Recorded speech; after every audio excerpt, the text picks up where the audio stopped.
Yes, good morning, students. And today we are going to start with the next one topic, that is routing. So the main function of the network layer is routing a packet from source machine to the destination machine. The routing algorithm is that part of the network layer software which is responsible for deciding that which output line an incoming packet should be transmitted on. So before going to see that, is it clear? So we are going to see the difference between a forwarding table and the routing table. So here it is that the forwarding table is used whenever a packet is being forwarded here. Okay, so enough information must be present in a forwarding table, that is to accomplish the forwarding function. Okay, it must contains the mapping from the network number to the outgoing interface. You are going to see it here, network number 10. Okay, so it is, if you want to transfer the packet which it contains the network number 10, so on which outgoing port you want to forward this packet, so for that you are going to maintain the interface, and even you are going to maintain the MAC address. Is it clear? So based on this information you are going to decide on which outgoing line, so on which interface this particular packet has to be forwarded, that is to accomplish the forwarding function. So the next one here it is that what you mean by the routing table. The routing table is, on the other hand, is that the table is built up by the routing algorithms here. Is it clear? So here you are going to mapping the network number to the next hops. Okay, so routing table you are going to maintain the, whenever any particular packet arrives with that the network number you are going to see in that. Okay, for this particular network number, who is the next hop? Is it clear? So by whom we have to forward this particular packet, so this information you are going to be get it in the routing table. So this routing table and forwarding table are actually, they are the separate data structures. Now the next one here we are going to view that the network as a graph. Is it clear how you are going to find the route here from one node to the other node, how you are going to identify which one is the shortest path and all. So the idea is to build a graph of the network, which each node of the graph is going to be representing a router, and each edge of the graph is going to be representing a communication line or a link. Okay, to choose a route between a given pair of routers, the algorithm just find the, that is the shortest path between them on the network. So now here we are going to see the two different the algorithms here. Is it clear? The two different the protocols which is used for finding uh, the distance from one node to the other node, and the path which you are going to choose to forward the packets. So here it is that is the two classes of routing protocols. One is the distance vector and the other one is a link state routing protocol. Okay, so now first one here we are going to start with the distance vector routing protocol. A distance vector routing algorithm, okay, it is operates by having each router is going to maintain a table, okay, or you are going to be call it as a vector, giving the best known distances to each the distance and which link to use to get there. Okay, so these tables are updated by exchanging the information with the neighbors. Eventually every router knows the best link to reach each destination. So this distance vector routing algorithm is also called the distributed Bellman fold routing algorithm. The router is assumed to know the distance to each of its neighbors which are directly connected. Okay, if the metric is hops, the distance is just one hop. If the metric is a propagation delay, is it clear? So the router can measure it directly with the spatial echo packets that the receiver just time stamps and send back as fast as it can. Okay, so either you can count the distance, you can measure the distance, that is either it may be in terms of the hops, or either if the metric is the propagation the delay. Okay, based on that the time stamp, based on the time stamp you are going to identify how much time is going to be required to reach that particular destination. Okay, so now here we are going to find the distance here. Okay, so here the cost of each link is going to be set to 1.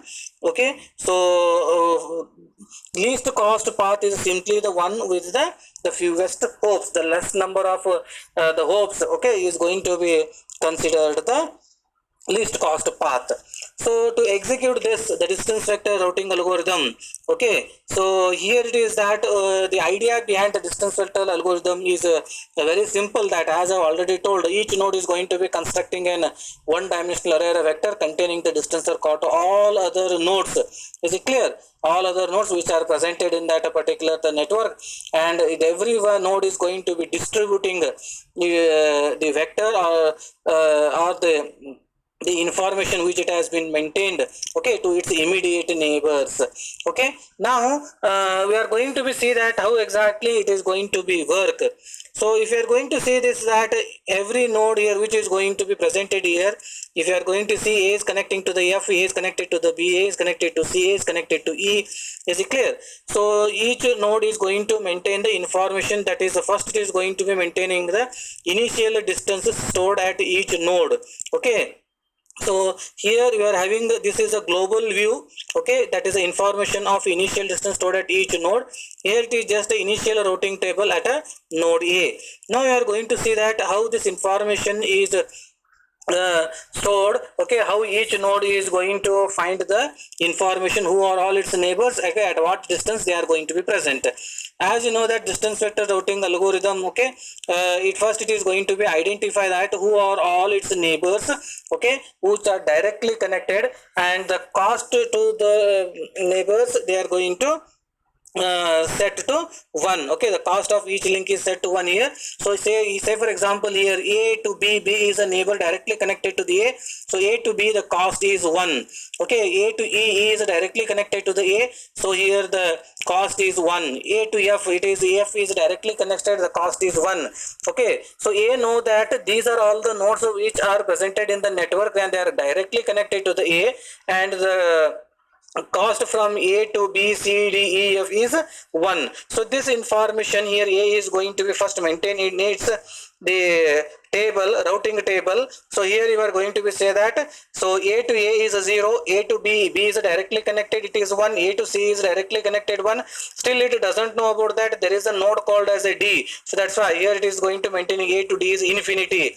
A to E is 1 because E is directly connected to the A, F is directly connected to the A, so the cost is 1. Still A doesn't know about the G, so it is going to put it as the infinity. So here we are going to be see that the nodes which are directly connected to that particular A, okay, it has been identified, and the cost all to this is going to be measured it in a, that is a 1 hopes, and then it is going to maintain the information. Okay, so once its table is completed, A is going to send its information to its neighbor nodes. So similarly every the node which is presented over there, okay, so they are going to send this message, that is a routing table information, okay, this message to all its neighbor nodes. When A is going to receive the information from the B. Is it clear? A is going to receive the information from the F. Okay. Similarly, C is receiving the information from the D. So every node is going to be preparing that initial routing table, that is based on who are all its directly connected neighbors and the cost it has been maintained. Okay. When here it is that when A is going to receive the forwarding table, that is routing table of the F, okay, A come to know that there is a node called as a G. F is directly connected to that particular the G. You see here, that is a F. Okay, F is directly connected to the G. The cost from F to G is 1. So when A is going to receive this information from the F, A come to know that yes, if I am directly connecting to the F, okay, cost is 1 volt. F to G is directly connected. F to G is the cost is 1 volt. So I can reach the A to G at the cost of 2 volts. Then A is going to update in its routing table. Then A is going to update in its routing table. So here it is going to maintain that A to G cost is 2. Okay, by whom it is going to send the information? Next hope is F. Through F it can reach G, distance is 2. In the similarly here it is going to get the information here, that is when C comes to know that when C's information is received by the A will come to know that there is a node called as a D. Okay, so there is a the cost from C to D is 1 hope and the cost from A to C is 1 hope. It means that through C I can reach a D. okay, at the cost of 2. So immediately it is going to update in its routing table that A to D the cost is 2, and through whom it is going to reach D, through C it is going to reach a D. Is it clear? In the similar way, all other nodes are also going to update the information in its routing table.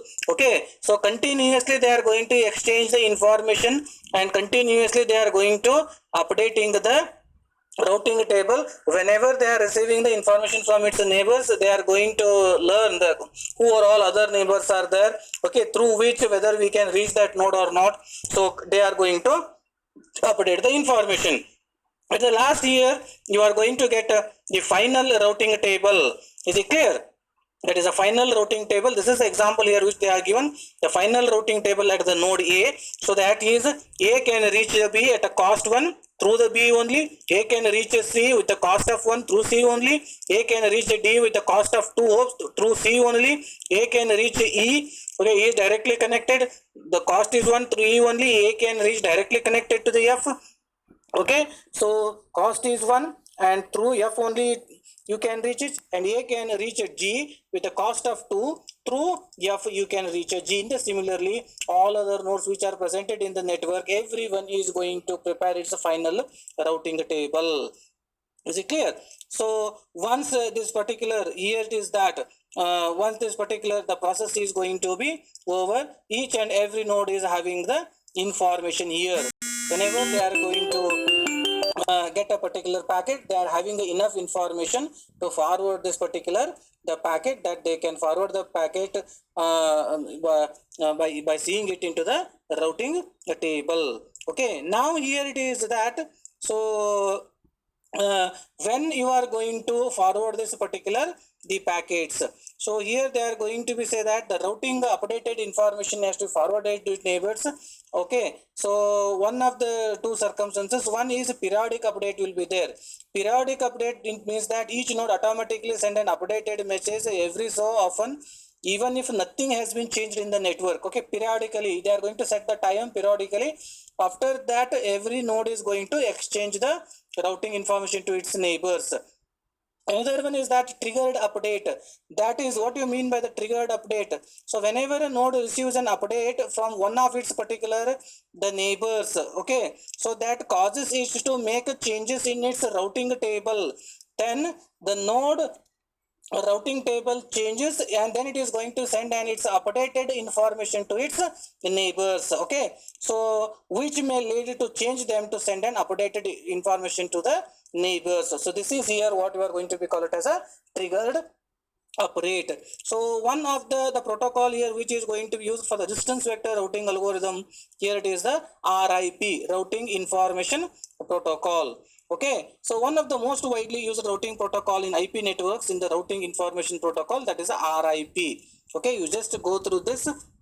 Already I have given it in the notes. Okay, so here it is that whenever you are having the more number of that particular the choices are there, that is to reach to that particular the node, among that identify which one is having a less number of hopes to reach to that particular the destination. Consider the less number of hopes as the shortest one, and then update it into the routing table. So here even F is also going to give the information that F can reach a D at the cost of 2. Okay, here C is going to give the information C can reach a D at the cost of 1. So A is having both the informations, that either A can send the package through C to D, or it can send through F to D, but the cost from A to F is 1 and F to D is 2. It means that if it has forward the packet to D through F, the cost will be 3, and if it has forward the packet from A to D through C, it is the cost will be 2. Okay, so which is the minimum cost here? A to